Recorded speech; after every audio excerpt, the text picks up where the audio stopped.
With One Punch Man Season 3 being confirmed to be in the works, I thought that to bring hype to one of the key characters, that being Garou, I would do a hypothetical with one of my favorite animes ever, Dragon Ball Z. So to get right into the point, what would happen if Garou appeared in the Dragon Ball world and learned of its inhabitants? And if he tried hunting them to catch some fate, at which parts would he succeed in, and at what parts would he stop at? Would Garou be able to slap around the Z fighters, or would he fall like Goku's ops before him? For those that have seen Dragon Ball Z before, you may have a good idea about how powerful the characters are, but I'd like to quickly cover how high the verse scales at certain points in the series, and then we'll compare it to Garou's feats.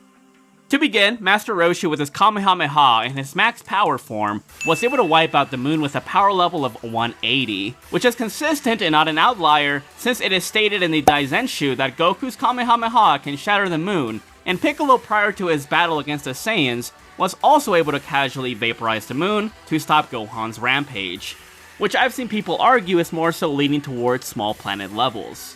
Although this is only in the Z anime, we do see King Vegeta casually wave away a planet and other celestial bodies, and Vegeta also vaporizes a planet prior to coming to the Earth. Even discounting the anime filler, it is stated by Vegeta numerous times that he would blow away the Earth, and this power is confirmed by the Daizenshu as well. We never see any starbusting in Dragon Ball Z, but it is fair to say that this level is reached during the Namek Saga, most particularly with Frieza, who was able to casually vaporize planet Vegeta, a planet with 10 times the gravity of Earth. If you account for the fact that moonbusting starts at 180 and Super Saiyan Goku's power level in the Namek Saga is literally over 800,000 times above it, it's fair to assume that they reach stellar levels, and this would make sense being that during the Cell Saga, Super Saiyan 2 Gohan and Super Perfect Cell are powerful enough to blow away the entire solar system, which is confirmed by the manga, the anime, El Manga Legendario, and the History of Trunks TV film guide. You could even argue that they scale into the multi-solar system levels all the way back in the Namek Saga, being that in the anime filler, Namek's explosion is so massive that it could be seen from outside the galaxy, which is confirmed by the official Toei episode summaries as well. Keep in mind, this is the power showcased by Frieza prior to his return, and speaking of the mechanized tyrant, he was stated as being able to produce a supernova with 10 times the power he used to destroy Namek, making it even higher into multi-solar system levels if you want to wank. It's also revealed in the Daizenshu 4 that there are nebulas or solar systems with innumerable stars, and that the solar system is a galactic nebula, inferring that wiping out a solar system in Dragon Ball is more like in the multi-solar system levels of power. And hell, you can even argue that Cell reaches universal levels of power, since it is stated not only in the manga, but the official Toei episode summary as well. With the Buu saga, it depends on what iteration you go with, but in the manga, Kid Buu is stated as being able to bring an end to the universe. Whether it's in one shot or over time is up to interpretation, but due to the Buus and Goku scaling several times above Cell and Super Saiyan 2 Gohan, they should easily be in the multi-solar system levels of power.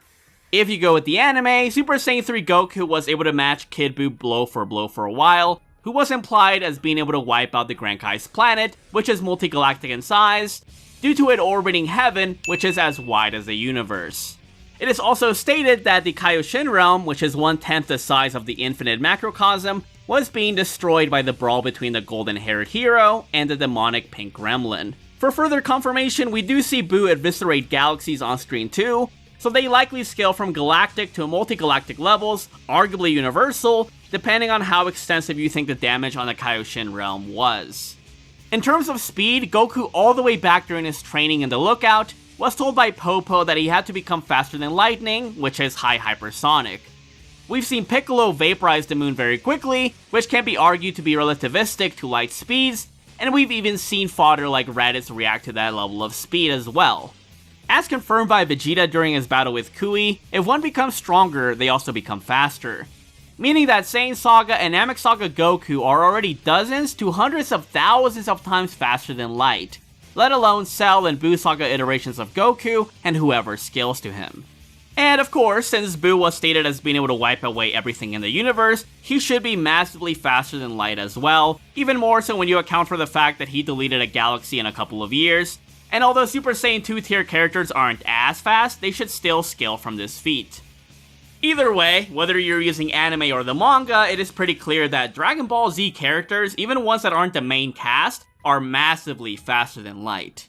However, if you're accounting for anime filler, the Dragon Ball Z characters that scale to base Afterlife Saga Goku already have massively faster than light to infinite levels of speed, given that Goku and Pikkon were able to cross from the Grand Kai's planet all the way down to Hell, which is several universal distances away, and it can even be argued that they traveled a multi-infinite distance, since the living universe is stated to be infinite, which is small compared to the whole afterlife. So, at the end of the Buu saga, Goku and the others should be within the star, to multi-solar system, to multi-galactic levels of power. In the manga, characters such as Krillin, Yamcha, and Tien should be above baseline planetary, given that they become stronger than Saiyan Saga Goku. But if you go with the anime filler, they're easily in the multi-solar system levels, given that Yamcha, yep, even Yamcha of all people, was able to defeat Olibu, who was able to press Pikkon, who was able to casually one-tap King Cold, Frieza, and Perfect Cell with ease. And as such, Buu Saga Krillin and Tien should scale from him. So now that we have gone over what the Dragon Ball Z cast is rocking with, what does Garou bring to the table? For those who aren't caught up to One Punch Man, Garou was one of Bang's, aka Silver Fang's students, and his most prodigious one at that. He's an insanely cool character due to his ability to replicate and master techniques, adapt, and make it out of seemingly impossible situations. Garou has plenty of insane abilities which he gained and refined over his many battles.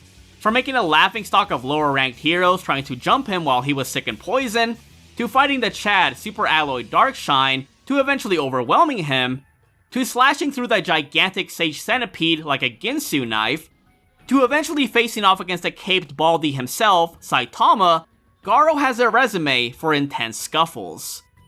Over the course of these battles, Garou undergoes through several transformations to the point he reaches his cosmic form, a holy level of power which one can only obtain through the blessing of God. So at his peak, just what was he capable of? Well, he can quickly replicate techniques and refine them to the point of improving them, he can attack pressure points, he can redirect attacks, and he can ignore most opponents' durability with Roaring Aura Sky Ripping Fist and his Fajin, which affects the organs. Knows all of the secrets of the energy in the universe, can emit cosmic irradiation and gamma ray burst, and after seeing Blast use his portals, he was able to quickly learn it and use it in combat as well to attack omnidirectionally. And his most overpowered ability, his infamous power copying, which allowed him to give Saitama a pretty tough fight and match him blow for a good period of time. Once Garou reaches his cosmic state, he scales massively above characters like Boros, who is stated as being able to either raise a planet's surface going by the manga, to wiping out planets, to straight up being able to destroy stars as stated in the OPM compass. The most impressive feat in the Saitama and Garou battle is when Garou manages to copy Saitama and tries to hit him with a Serious Punch, which in combination with the Cape Baldy Serious Punch, created a Serious Punch squared, which destroyed an entire section of stars, easily making this feat multi-solar system level, but you could argue much higher. But at the very least, we can say that he reaches a pretty decent level in comparison to Dragon Ball so far. His speed is easily massively faster than light, even prior to his further evolved monster and cosmic forms, since he was able to create constellations and keep up with Platinum Sperm and Flashy Flash. Someone even did an extensive calculation on the distance that Garou and Saitama traveled during their clashes, which can be hundreds of times the speed of light, to being well over billions of times the speed of light. Regardless, it's fair to say that Cosmic Garou, even well before reaching his peak, was already massively faster than light. Now, I will admit, there is a potentially higher speed meta you could argue for Garou, scaling from Saitama punching him through time, since it was his technique to begin with. Since Saitama was moving, it can be argued that his time travel could be applicable to his combat speed, but I think it is equally fair to say that it could also just be a hacks. Point is, you can argue immeasurable speeds for Garou going with that line of thought, which we'll come back to later on. But to go through the gauntlet, I think it is fair to say that Cosmic Garou would clap the Saiyan Saga pretty easily. He could also have some trouble with the high tiers like Goku and Frieza during the Namek Saga, depending on how valid you think the multi-solar system level argument is. I also think that if you use the higher end scaling for Cell Solar Kamehameha, then you can argue that Garou would have trouble with Cell Saga Gohan, and by extension Buu Saga Krillin, Tien, and Yamcha, since they do scale from that. But honestly, the Buu Saga is where I generally think Garou will have the hardest time, but there are some possible win-cons for the martial arts aficionado. For one, Garou's Fajit can affect someone's organs regardless of how durable they are to an extent, so if any of the Z fighters have their guard down or underestimate an attack, they can definitely get massively torn up by this technique. A topic I was constantly debating myself on was regarding the cosmic radiation that Garou was emitting passively and with his attacks. Would it be able to affect the Z fighters? I mean, generally speaking, I think it depends on if you consider enduring energy attacks in Dragon Ball as surviving intense radiation. But would it be fair to say that it's the same type of ionizing radiation like Garou had? I'm not sure, but I will say that since Ki can be used as a barrier, it could potentially counteract the effects. Basically, what ionizing radiation does to living things is break down bonds that hold DNA together, and it's hard to tell if Ki would work as a barrier against that. So I will say that one potential win-con for Garou, if he's fighting Goku or Vegeta for example, is to overwhelm them with enough radiation that it weakens them. However, it is worthy to mention that Vegeta did hold millions of Xeno units of radiation in the palm of his hand when trying to become a great ape, so you could argue that the Saiyans have some level of radiation resistance or intake, and characters like Buu and Cell can fly in space, so this likely cancels out a win-con for Garou. Now, one of the greatest assets for Garou here is his reflection and power copying. He would certainly be able to copy the fighting styles of the opponents he faces just by seeing it once, but would he be able to replicate Ki attacks? After all, Cosmic Garou does learn to fire his own energy attacks, and at one point even states that he knows all of the energy in the universe, so you could argue something similar to Ki could be included in the mix. It really depends on if you think he can copy exact Ki techniques, or at least mimic their effects or appearance. Garou could also redirect an attack if it's not too powerful for him, so that's one possible trump card he can use in a battle.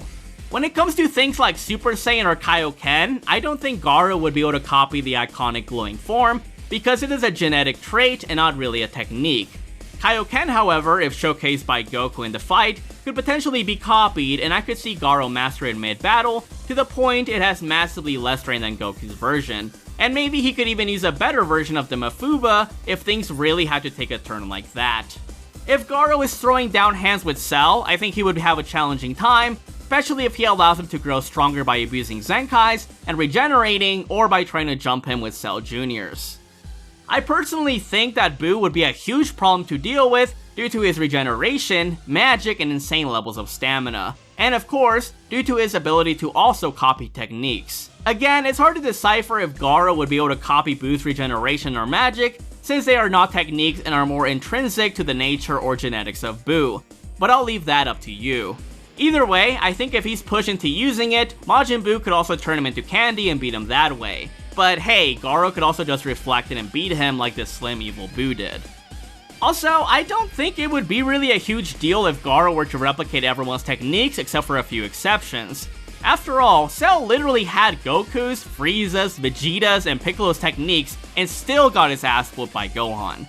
Point is, technique doesn't matter as much if the opponent has an overwhelming advantage in power, durability, and speed, which is definitely going to be encountered when fighting the high Cell and Buu Saga tiers. Hell, even if Garou copied and combined Goku's abilities, Goku would likely just be able to copy him back like he did with the Kamehameha. And although I can't see Garou push Goku depending on which iteration he's fighting, Goku is incredibly skilled as well since he surpassed Grandpa Gohan, who was unrivaled and was without equal in every martial arts there was, as stated by Yamcha.